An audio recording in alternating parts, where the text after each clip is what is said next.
Hello বন্ধুরা, আজকে আমরা ভারত বনাম ইংল্যান্ডের দ্বিতীয় টেস্টের বিষয়ে কিছু আলোচনা করব।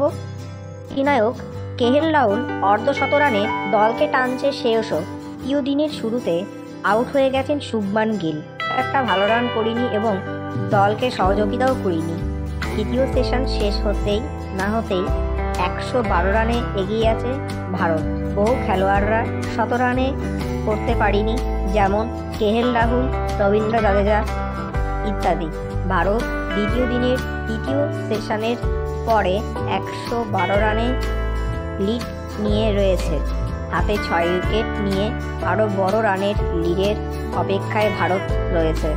তাহলে এই ছিল ভারত বনাম ইংল্যান্ডের দ্বিতীয় টেস্টের কিছু বিষয় আলোচনা। আপনারা কি মনে করেন, ভারত কি ইংল্যান্ডকে হারাবে? আপনাদের নিজেদের বক্তব্য প্লিজ কমেন্ট বক্সে জানাবেন। ভিডিওটা ভালো লাগলে প্লিজ চ্যানেলটাকে সাবস্ক্রাইব করবেন, লাইক শেয়ার কমেন্ট করবেন। পরবর্তী অন্য বিষয়ে আলোচনা হবে। ধন্যবাদ।